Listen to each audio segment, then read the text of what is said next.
Hello दोस्तों, आप सभी का स्वागत है आपके अपने YouTube चैनल मैथ मस्ती एकेडमी में। दोस्तों, मैं हूं सोनू कुमार। और जैसा कि आपको पता है कि त्रिभुज में हम लोग को पाइथागोरस प्रमेय पढ़ना बहुत जरूरी होता है, क्योंकि पाइथागोरस प्रमेय से बहुत सारे सवाल ऑब्जेक्टिव और इससे रिलेटेड सब्जेक्टिव में भी बहुत सारे सवाल आते हैं। इसलिए इस थ्योरम को पढ़ना जरूरी नहीं बल्कि महाजरूरी है। और ये पाइथागोरस एक गणितज्ञ थे जिन्होंने अपना कुछ थ्योरम दिए थे, और ये थ्योरम जो दिए थे वो समकोण त्रिभुज से संबंधित था। तो समकोण त्रिभुज से संबंधित इस थ्योरम के बारे में आपको ध्यान से पढ़ना है। यानी पाइथागोरस बाबा जी ने क्या कहे थे कि किसी समकोण त्रिभुज में कर्ण पर का वर्ग अन्य दो भुजाओं के वर्गों के योग के बराबर होता है। यानी कि ये समकोण त्रिभुज की बात कर रही है। कौन सा त्रिभुज की बात कर रही है? समकोण त्रिभुज की बात कर रही है। और हाँ, जाइएगा नहीं, स्किप नहीं कीजिएगा, वीडियो को एकदम ध्यान से देखिए। अगर नहीं समझ में आएगा तब हमको बोलना, ठीक है? बस स्किप करके लेकिन वीडियो को नहीं देखिएगा। किसी समकोण त्रिभुज में कर्ण पर का वर्ग अन्य दो भुजाओं के वर्गों के योग के बराबर होता है। यानी सबसे पहले हम यहाँ पर बना लेते हैं समकोण त्रिभुज। ये देखिए समकोण त्रिभुज हम बना ली। और ये समकोण त्रिभुज में क्या कर रहा है, नाम दे देते हैं ए बी सी। चलिए ए बी सी इसका नाम दे दिए। कह रहा है किसी समकोण त्रिभुज में कर्ण का वर्ग, तो ये 90 डिग्री के सामने वाला भुजा को ही हम लोग कर्ण बोलते हैं। तो ये हमारा कर्ण हो गया।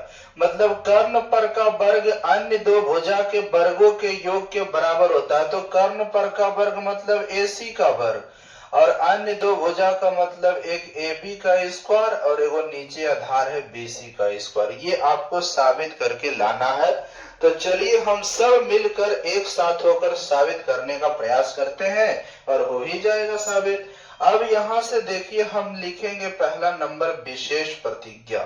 तो विशेष प्रतिज्ञा में आपको क्या लिख देना है, जो यहाँ पर जो यानी कि जो सिद्ध करना है, क्या हमने बनाया है, ये सब के बारे में आपको लिख देना है। तो विशेष प्रतिज्ञा में क्या लिखेंगे कि माना कि ए बी सी एक समकोण त्रिभुज है।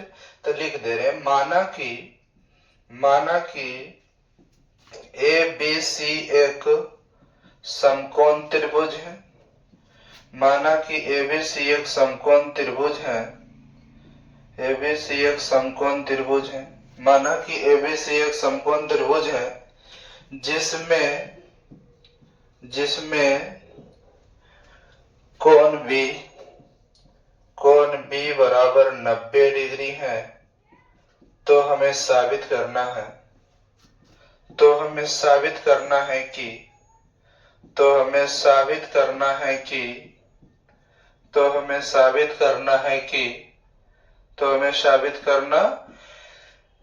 कि कर्ण का स्क्वायर यानी AC स्क्वायर बराबर AB स्क्वायर प्लस कितना BC स्क्वायर। ठीक है, AC स्क्वायर बराबर AB स्क्वायर प्लस BC का स्क्वायर, ये आपको साबित करके दिखाना है। तो अब यहाँ से हम लोग क्या करेंगे, विशेष प्रतिज्ञा हो गया। चलिए हम कुछ रचना करने जा रहे हैं। तो रचना को भी हमको लिखना पड़ेगा। तो हमने रचना यहाँ पर लिखने जा रहे हैं। रचना क्या करेंगे, यहाँ से रचना कर दिए। B से BD लंब AC पर डाला। यहाँ पर लिख देंगे B से BD लंब AC पर डाला। B से BD लंब AC पर डाला। ठीक है, B से BD लंब AC पर डाला। ध्यान से देखिए, हम यहाँ पर एकदम अच्छे तरीके से बता रहे हैं। भले ही आप लोग को लग रहा होगा कि हाँ ये छोटे मोटे टीचर है, इसको नहीं आता होगा, लेकिन इतना बेहतरीन से बता रहे हैं कि आप सोच भी नहीं सकते। तो विशेष प्रतिज्ञा में आपको यहाँ लिखना है रचना B से BD लंब AC पर डाला।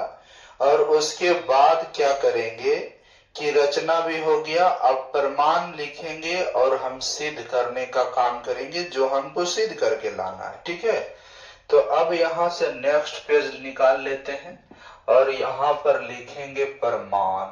ठीक है, प्रमाण लिख के उसके बाद देखते हैं आपको क्या करना है। इसमें 3 गो त्रिभुज नजर आ रहा है। एक देखिए A बी डी, एक बी डी सी, और एक हमारा बड़ा वाला त्रिभुज है ए बी सी।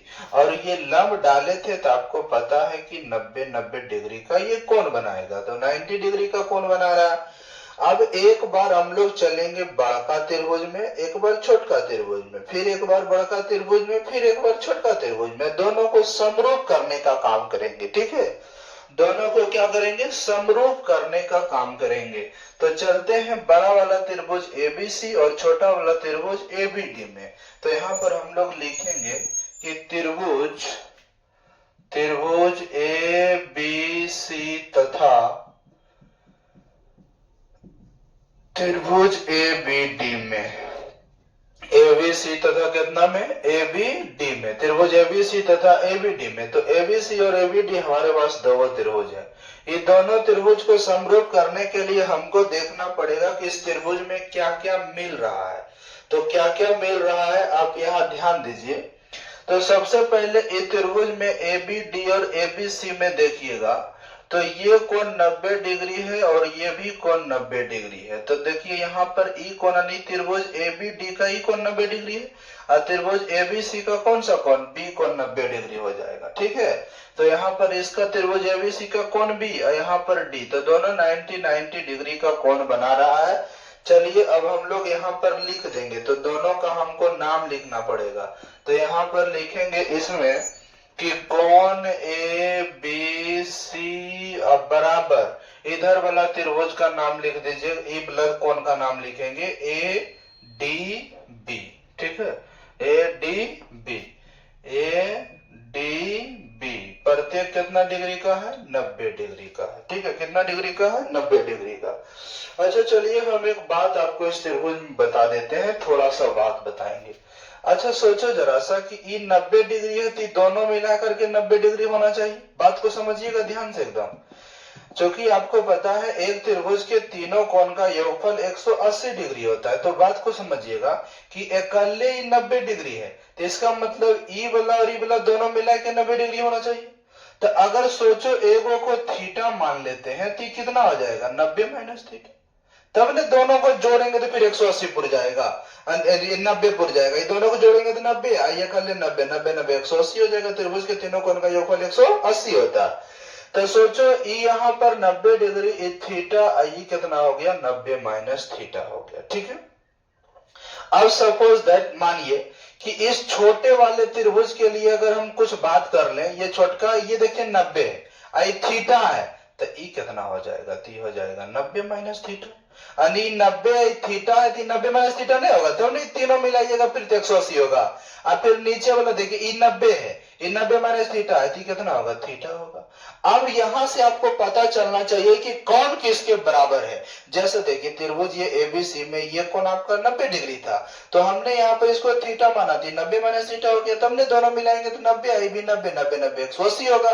फिर यहाँ पर क्या किए, ये लंब डाले थे 90 90 दोनों होती, थीटा है 90 माइनस थीटा होगा, फिर थीटा है 90 माइनस थीटा है 90, तीनों को जोड़ेंगे तो 180 अवश्य ही आएगा। अब चलिए यहाँ पर जो हमने दिखा रहे थे यानी कि त्रिभुज बड़का में वो छोटका में चल रहे थे, तो यहाँ पर इसका 90 डिग्री था और ये कोण 90 डिग्री था, दोनों 90 90 हो गया। अब और देखते हैं कि दोनों त्रिभुज में क्या मिलने वाला है। तो आप कहिएगा सर जी यहाँ पर कोण ए जो है ना दोनों में आ रहा है, तो दोनों में आने वाला कोण को उभयनिष्ठ कोण कहा जाता है, नहीं कि कॉमन एंगल कहा जाता है। तो कोण ए दोनों में है, तो यहाँ पर हम लिख सकते हैं कि कोण ए बराबर कोण ए कैसन कोण है, तो आप कहिएगा सर जी ये कॉमन एंगल है। कैसा एंगल है, कॉमन, COMMON, कॉमन एंगल, उभयनिष्ठ कोण। ठीक है, अब जब किसी त्रिभुज के दो भुजा दो कोण बराबर हो तो एंगल समरूपता से त्रिभुज समरूप होता है। एंगल समरूपता से त्रिभुज क्या हो जाएगा, समरूप, यानी त्रिभुज एबीसी और समरूप त्रिभुज कैसे किसके बराबर है, ए देखो ए के बराबर है तो ए लिखिएगा, और बी देखिए बी के बराबर नहीं है, बी डी के बराबर है, ध्यान लिखिएगा डी और बाद लिखिएगा बी, तब जाके त्रिभुज समरूप हो गया। क्योंकि देखिए ए के बराबर था और यहाँ पर b देखो d के बराबर था, तो c किसके बराबर हो जाएगा, b के बराबर। और जब दो त्रिभुज समरूप होता है तो उसका भुजा क्या होता है, अनुपातिक होता है। तो इसका अगला और पिछला, इधर भी अगला पिछला ए बटे यानी कि ए बी बटे ए डी, इधर लिखिएगा तो क्या हो जाएगा बी सी, अब बटे यहाँ पर क्या हो जाएगा, यानी कि आपको एगो स्क्वायर लाना है, इसलिए इसको हम नहीं लिखेंगे। यानी कि स्क्वायर लाने के लिए हमको क्या करना पड़ेगा, ए बी अगला पिछला लिए, इधर भी अगला पिछला लिए, अब इसका अगला और पिछला लेते हैं तो कितना हो जाएगा ए सी, इसका भी अगला पिछला लीजिए तो A B Guna A B कितना हो जाएगा ए बी स्क्वायर, अब बराबर हो जाएगा ए सी इंटू में ए डी, इसको समीकरण 1 मान लिए। ठीक है, समीकरण कितना मान लिए, 1 मान लिए। अब फिर से हम चलेंगे और वही काम करेंगे, एक बार चलेंगे बड़का त्रिभुज में और एगो छोटका त्रिभुज जो बचा हुआ है उसमें भी तो चलना है ना। तो यहाँ पर लिखेंगे त्रिभुज ए बी सी तथा त्रिभुज ए बी सी तथा किसमें, तो एक और त्रिभुज हमारे पास बचा हुआ था नीचे वाला बी डी सी में, किसमें, बी डी सी में, यानी त्रिभुज बी डी सी में। ठीक है, त्रिभुज बी डी सी में। तो अब बताइए यहाँ पर इसमें क्या क्या मिल रहा था, तो 90-90 डिग्री तो दोनों होगा, इसका डी होगा और उसका बी होगा। तो यहाँ पर हम लिखेंगे कि कोण ए बी सी अब बराबर इसका यानी कि 90 डिग्री का जो कोण था उसमें क्या लिखिएगा, ये लिखना बी डी सी 90 डिग्री है। ठीक है, तो यहाँ पर लिखेंगे कोण बी डी सी अब बराबर प्रत्येक कितना डिग्री, 90 डिग्री है। ठीक है, अगर बाद इसमें दोनों में उभयनिष्ठ सी हो रहा है तो कौन सी बराबर कौन सी, नहीं तो देख लीजिए, देखिए सी दोनों हमारा ए बी सी फिर बी डी सी, तो सी कोण, और ऐसे भी देखिएगा सी दोनों के लिए 90 माइनस थीटा है तो दोनों बराबर हो गया, इसका मतलब कौन सी बराबर कौन सी, कैसन कौन हो गया, तो कॉमन एंगल, कॉमन एंगल हो गया, यानी उभयनिष्ठ कोण है। ठीक है, अब दो कोण मिलता है तो क्या बोलते हैं, एंगल समरूपता से त्रिभुज समरूप हो गया, एंगल समरूपता से त्रिभुज ए बी सी समरूप त्रिभुज जेकर समरूप है ओकरे लिखिएगा। तो देखिए ए बी सी के समरूप यानी कि ए तो बराबर पहले जो बराबर था सी सी के बराबर है तो सी सी के जगह पर लास्ट में लिख दीजिए, बी डी के बराबर है तो आपको क्या लिखना है, डी लिख देना है, और बच गया कुछ बी, तो हो गया बी डी सी। अब यहाँ से जब त्रिभुज समरूप होता है तो भुजा क्या होता है, अनुपातिक होता है। तो ए बी स्क्वायर आया था ने एक दिन, अभी बी सी स्क्वायर लाइए तो बी सी स्क्वायर ये वाला बी सी लिख देते हैं ऊपर, तो पिछला और पिछला लिए तो इधर भी पिछला पिछला लीजिए डी सी, एक बार क्या करिएगा आपको यहाँ पर अगला बी सी लाएंगे तो अगला पिछला है तो यहाँ भी अगला पिछला लेना पड़ेगा ए सी बटे बी सी। अब तिरछा तिरछी गुना करेंगे बी सी गुना बी सी स्क्वायर और ए सी इंटू डी सी, समीकरण कितना हो गया 2। अब 1 और 2 को हम क्या करेंगे, जोड़ देंगे। ठीक है, 1 और 2 को क्या करिएगा, जोड़ दीजिएगा, 1 और 2 को क्या करेंगे, जोड़ देंगे। ठीक है, 1 और 2 को जोड़ दीजिएगा, तो जोड़ दीजिए, 1 और 2 को क्या करेंगे, जोड़ देंगे। तो यहाँ पर लिखिएगा समीकरण 1 और 2 को जोड़ने पर। ठीक है, समीकरण 1 और 2 को जोड़ने पर, समीकरण 1 और 2 को जोड़ने पर, समीकरण 1 और 2 को जोड़ने पर जोड़िए तो हो जाएगा हमारा यहाँ ए बी स्क्वायर, ये हो जाएगा बी सी स्क्वायर, हो गया ए सी इंटू ए डी, अब प्लस इधर क्या हो जाएगा ए सी इंटू डी सी।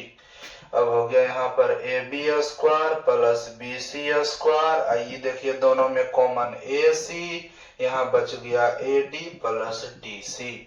अब यहाँ पर हो जाएगा A B square plus B C square, यहाँ ए सी, आई दोनों को देखिए फिगर में जोड़ के क्या बन रहा है, ए डी और डी सी दोनों को जोड़िए, ए डी और डी सी दोनों को जोड़ेंगे क्या बन गया, ए सी बन गया।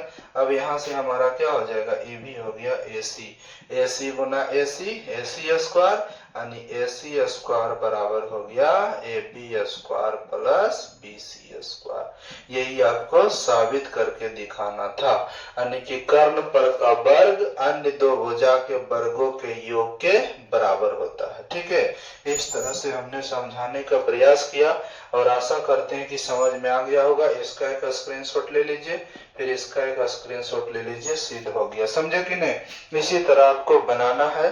समझ में अगर आया होगा तो जरूर कमेंट करेंगे, दोस्तों के पास वीडियो को शेयर करें, हमारे मनोबल को बढ़ाते रहें। ठीक है, क्योंकि हम भी किसी टीचर से कम नहीं है। समझे कि नहीं? अब ऐसा नहीं कि ये छोटे मोटे टीचर है, इसको नहीं आता होगा, ये भ्रम में मत रहिए।